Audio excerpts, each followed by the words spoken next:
Olá, na aula de hoje a gente vai falar sobre triângulo equilátero e razões trigonométricas. Vamos fazer uma ressalva bem interessante aí acerca do triângulo equilátero. É o triângulo, um dos triângulos mais famosos que tem na matemática e na geometria plana. Bom, nessas conjecturas a gente fez esse triângulo vermelho e aí nós vamos trabalhar ele e falar sobre algumas entidades matemáticas que ficam inseridas nessa forma, né? Nessa forma regular que é chamada de triângulo equilátero. Ele recebe o nome equilátero, né? Porque tem todos os lados iguais. Equi quer dizer igual e látero é lado ou ângulo. Isso desperta para outro conceito bem interessante, é que se ele tem todos os lados iguais, ele com certeza vai ter todos os ângulos iguais. E como é regra geral, regra universal, a soma dos três ângulos de qualquer triângulo vai dar sempre 180 graus. Agora, como esses ângulos internos eles valem 60 e são todos iguais, eles vão valer 60. Então o ângulo interno é 60 graus, qualquer um deles, tá certo? Então vamos avaliar aqui o seguinte: esse de vermelho é um triângulo equilátero. Vamos colocar aqui vértice A, vértice B, B e vértice C, só para a gente enxergar o que está fazendo. Chamaremos o lado, né? Chamaremos de L o lado desse triângulo equilátero. E obviamente todos os três valem L. Bom, eu fiz aí de azul uma circunferência que tangencia, ou seja, que toca em apenas um ponto, né? Tangencia os lados desse triângulo equilátero. Vamos calcular o raio dessa figura, vamos calcular a altura, tá certo? Vamos trabalhar aqui de forma bem interessante. Bora aqui. Esse segmento que eu estou ponteando aqui de marrom ou de castanho, tá? Esse segmento, notem que ele desce fazendo 90 graus com o lado que está embaixo do triângulo, o lado BC. Esse lado BC é chamado de base, tá certo? E essa linha pontilhada, a gente chama isso de altura, tá certo? Bota bem aqui, ó. Chamaremos de H, é a altura do triângulo. Como vocês sabem, o L é o lado. Vou trabalhar de forma bem algébrica aqui. Bora voltar para a figura. Bom, como é que a gente faz então, sabendo que todos os lados valem L, como é que faz para definir uma fórmula para essa altura? Tá certo? A gente pode fazer o seguinte, olha, veja só. Como o segmento AM, que é o ponto médio, ele corta a figura ao meio, então com certeza esse setor BM vale a metade de L, portanto L sobre 2 aqui, e aqui também L sobre 2. Tá certo? Notem outra coisa, quando você parte, você racha a figura ao meio, surgem dois novos triângulos, e esses triângulos são triângulos retângulos. Ou seja, dá para você calcular este lado, que aliás é um dos catetos, né? Que é a altura, com esse ladozinho aqui, que é outro cateto, que é L sobre 2, e associar com esse L aqui, que nessa posição ele se configura com uma hipotenusa. Tá certo? Então, repetindo. Vou botar esse triângulo bem aqui, ó. Triângulo ABM. Vamos trabalhar ele, ó. Triângulo ABM. Ou AMB, né? Tanto faz. Esse triângulo ABM, ele é um triângulo retângulo. Por quê? Por conta desse ângulozinho aqui, ó. Ângulo de 90 graus. Dá para aplicar o teorema de Pitágoras, né? O teorema de Pitágoras diz que o quadrado da hipotenusa é igual à soma do quadrado dos catetos. B2 mais C2. Isso aqui é só a formulazinha. Na substituição, esses valores eles vão ser replicados da seguinte maneira. O A é a hipotenusa, então esse L bem aqui, ó. Fica L ao quadrado.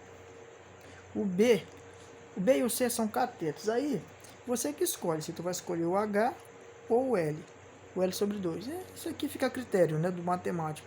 Então, bora botar o H ao quadrado, mais C, que é o outro cateto, L sobre 2 também tem que ser A ao quadrado. Bora resolver isso aqui. Olha, aqui fica L quadrado. Nesse setor fica H ao quadrado, mais o quadrado de uma fração, tá certo? Você eleva ao quadrado tanto o numerador, que é o de cima, quanto o de baixo. Então, fica L2, L ao quadrado, sobre 4. Tá certo? Olha lá. Levando isso para cá. Isolando o H ao quadrado vai ser igual a quem? O L ao quadrado menos L quadrado sobre 4. Tá certo? Bem, aqui você pode... É a realização da subtração de um número inteiro. Bem, aqui embaixo tem 1 por uma fração. É bem simples, né? Até um método que eu costumo dizer que é o método da borboleta. Muita gente aí ainda não aprendeu. O método da borboleta é para somar ou subtrair frações. Tá certo? Como é que tu faz? Faz uma espécie de meio pelos extremos. Tá certo? Deixando o produto dos denominadores embaixo. Por exemplo. Bora resolver essa subtração bem aqui, ó. Aí fica H ao quadrado. O produto, 4 vezes 1 é 4, fica embaixo. Agora aqui, ó, na parte de cima vai ficar o produto em cruz, obedecendo o sinal do meio. Portanto, 4 vezes L2 dá 4L2, menos 1 vezes L2 dá apenas 1L2. Tá certo? Aqui, ó, indo pro lado. Olha, isso aqui é bem fácil. L ao quadrado é igual 4L ao quadrado menos 1L ao quadrado vai dar 3L ao quadrado. Isso sobre 4. Aqui todo mundo sabe. Opa, bem aqui H, né? Corrigir direitinho. Agora, para saber o valor desse H, basta fazer a operação inversa da potenciação. Deixa o quadrado 2 vira raiz quadrada agora. Raiz quadrada de quem? De tudo isso que está lá, ó, 3L quadrado sobre 4. Tá certo? Deixar um hashtag bem aqui. Agora, olha só, como é que se resolve isso? Vou continuar aqui, ó. O que eu parei? Parei que H é igual raiz quadrada de 3L quadrado sobre 4. Isso aqui é moleza. Olha como eu faço isso aqui rapidão. Raiz de 3 inteira existe? Não. Então ela permanece. A raiz de L ao quadrado existe? Existe. É só o L. Então ele sai. Beleza. A raiz de 4 existe? Existe. Quanto é? É 2. Ele também sai. Quem ficou? Só o raiz de 3. Portanto, rapaziada, a equação que define a altura de qualquer triângulo equilátero de lado L é dada por L raiz de 3 sobre 2. Tá certo? Isso é a equação para a altura de um triângulo equilátero. Professor, isso quer dizer o quê? Isso quer dizer que se o lado for 4, tu joga aqui 4. A altura vai ser quem? 4 raiz de 3 sobre 2. 4 dividido por 2 vai dar 2 raiz de 3. Tá certo? Bora continuar isso aqui. Então percebam vocês que isso é a altura de um triângulo equilátero. Então, bora continuar, né? Eu trouxe a figura novamente para cá.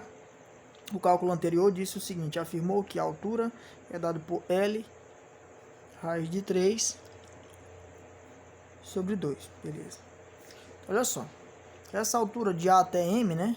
Esse setor de A, essa linha de A até M, ela é dada por essa expressão. Lembrando que o lado vale L. Todos os três lados vale L. Beleza.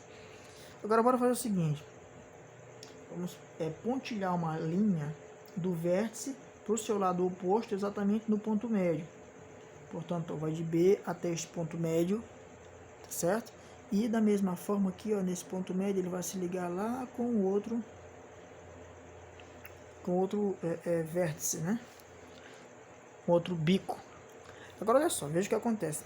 Quando você faz isso, faz esse dinamismo matemático, tu vai parar na seguinte situação. De M, né? Desse ponto M até o meio da circunferência, lógico, isso bem aqui, ó, é um raio. Um raio. Do meio da circunferência até este toque na circunferência bem aqui, ó, é outro raio. Esse pedacinho da ponta da circunferência até a gente não sabe até agora. Vamos chamar ele de x. Então veja o que aconteceu aqui, ó. De M até A é a altura, mas essa altura ela se quebra em 3 pedaços, de maneira que R, outro R e mais esse pedacinho X, tá certo? Resta saber quanto vale esse X aí, ó, e quanto vale esse R, não? Então olha só, agora a gente vai entender rapidamente quanto vale aquele pedaço X aqui, ó, tá? Sabendo que isso tudo é altura, então eu tenho R mais o pedaço X, isso tem que ser igual à altura. Só que a altura é L raiz de 3 sobre 2. Aqui, ó, R mais R vai dar quanto? Dá 2R mais X igual L raiz de 3 sobre 2. Isolando o X vai ser quem? L raiz de 3 sobre 2 menos 2R. Isso bem aqui, ó, é uma expressão inacabada. Ela não fica tão perfeita como a gente queria que fosse. Então bora trabalhar esse R. Então bora vir para cá, ó. Trabalhando com o triângulo B, centro da circunferência, tá? Isso bem aqui é o centro, tá? Esse ponto bem aqui é o C. No triângulo, veja. No triângulo BMC, dá para trabalhar as razões trigonométricas. Então veja o que vai acontecer. Eu vou trazer ele para cá, ó, o triângulo BMC.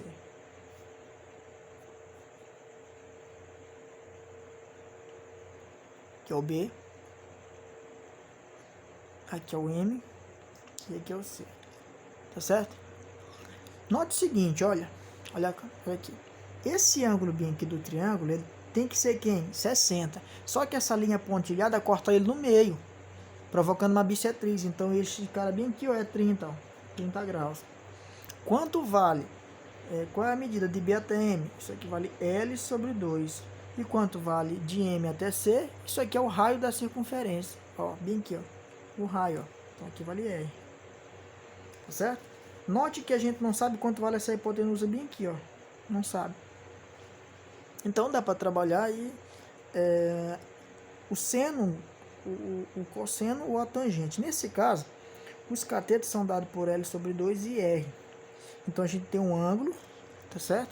E a gente tem dois catetos dispostos aí a serem trabalhados. Então, relação entre catetos a gente chama de tangente. No caso, a tangente de 30, tá certo? É o seno de 30 sobre o cosseno de 30. Tá certo? Só para a gente realizar logo essa conta aqui, o seno de 30 é quem? É 1 meio dividido, e o cosseno é raiz de 3 sobre 2. Tá certo? Quando a gente resolver isso aqui vai ficar como? Conserva a primeira, tá certo? Que é 1 meio, e multiplica pelo inverso da segunda, que é 2 sobre raiz de 3. Isso aqui vai nos dar quem? 1 sobre raiz de 3.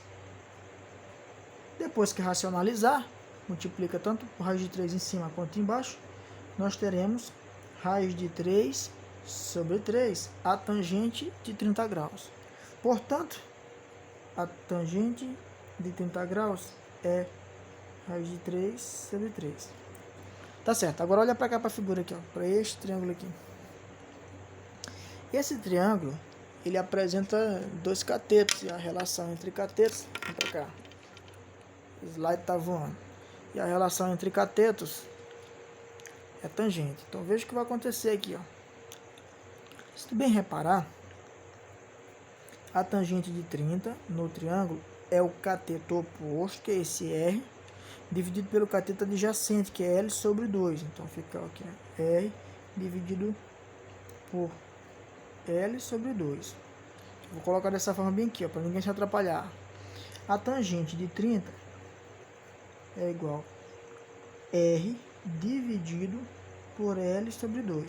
Só que a tangente de 30 a gente já sabe, é quem? Raiz de 3 sobre 3.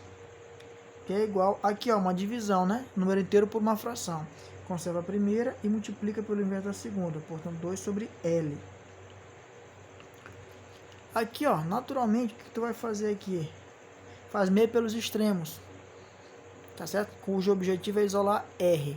Então, olha só, o L vai para junto do raiz de 3 e o 2 desce lá para onde esse 3. Ó. Então, quem é R? É L raiz de 3 sobre 2 vezes 3, 6. Isso é o valor do raio. É a expressão para o raio dessa figura, dessa circunferência inscrita, ou seja, dentro do triângulo equilátero. Continuar, né? Eu refiz aqui o desenho para a gente resolver aquelas equações que deixei, né? Uns segundos atrás. Qual foi? É que a circunferência ela vai apresentar um raio aqui, tá certo? Daqui para cá, lá. Outro raio e bem aqui tem um pedacinho X, lembra?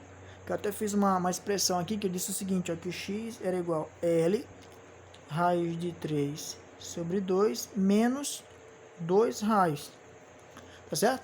E anteriormente, agora há pouco aí, né, no slide passado, o que a gente encontrou? Que a expressão que define o raio é igual a L raiz de 3 sobre 6. É simples, né? Isso aqui não tem mistério não, basta substituir aqui, ó.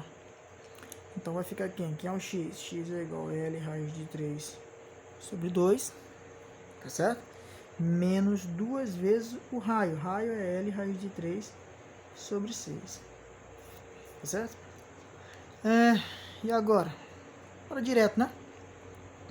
Bora direto. Bora fazer aqui, ó. Propriedade, a equação de resolução borboleta, né? Que é conhecido como borboleta. Como é que se resolve isso? Embaixo, coloca o produto. 6 vezes 2, portanto 12. E agora executa como se fosse um meio pelos extremos. Então 6 vai multiplicar esse cara lá, ó. Fica 6 L raiz de 3. E o 2 multiplica esse outro lá. 2 vezes 2 dá 4. 4 L raiz de 3. Tá certo? Aqui dá até para fazer logo essa conta, né? Que é um x. 6 L raiz de 3 menos 4 L raiz de 3. Isso aqui vai dar 2 L raiz de 3. Isso dividido por 12. Professor, dá para simplificar? Dá assim, jogador. Por quanto? Divide por 2 em cima, divide por 2 embaixo. Então, quanto é que vai ficar? Portanto, o x é igual a 2 por 2 vai dar 1, só sobra L raiz de 3. E 2 dividido por 2 vai dar 6. Olha que legal. Então, qual foi a conclusão? Veja só. Vou colocar bem aqui qual é a conclusão. Isso aqui que eu acho bacana. Ó. Conclusão. Qual é a forma da altura? L raiz de 3 sobre 2. A altura do triângulo equilátero. Beleza. Qual é a fórmula do raio da circunferência inscrita? O raio é igual a L raiz de 3 sobre 6. Tá certo? Agora, quanto é que vale aquele pedacinho ali que fica de fora, bem aqui, ó. Esse setor bem aqui, ó. Da ponta da circunferência até lá, essa linha reta, né? Vamos dizer assim, essa linha, perdão. Essa linha que liga o vértice até o primeiro toque, né? Mais curto na circunferência. Que é o nosso x, né? Bem aqui que eu determinei x. Quanto é que ele vale? O x é igual a L raiz de 3 sobre 6. Agora bem aqui, ó, observa uma coisa. O raio e o x, eles são o mesmo valor. Portanto, eles são iguais. O que isso quer dizer? Quer dizer que a altura ela é quebrada em 3 pedaços. Daqui para cá, R. Daqui para cá, R. E esse x aqui que eu defini, ele vale também quem? R, ó. Tá certo? Então, essa figura ela é quebrada em 3 pedaços. Então, fica até mais interessante, olha. O que a gente pode concluir de maneira mais agressiva, matematicamente falando? Que essa altura, que esses segmentos de reta, eles na verdade, tomados 1 a 1, eles valem 1/3 da altura. Tá certo? O x, né, tanto o x quanto o r, ele valem, conclusão, 2. A altura, né? Ela se completa como sendo em 3 pedaços iguais. R mais R mais R. Bom, se cada R vale L raiz de 3 sobre 6. Então essa altura vai valer 3 vezes L raiz de 3 sobre 6. Simplificando aqui, ó, isso por 3 vira 1, isso por 3 vira 2. Portanto, quanto é que vale a altura? L raiz de 3 sobre 6. Olha aí que legal. Pessoal, essa foi mais uma aula. Deixa eu assinar aqui o documento. Eu sou o professor Cosme Castro. Tá certo? E essa foi mais uma aula de geometria plana com triângulos equiláteros. Até a próxima.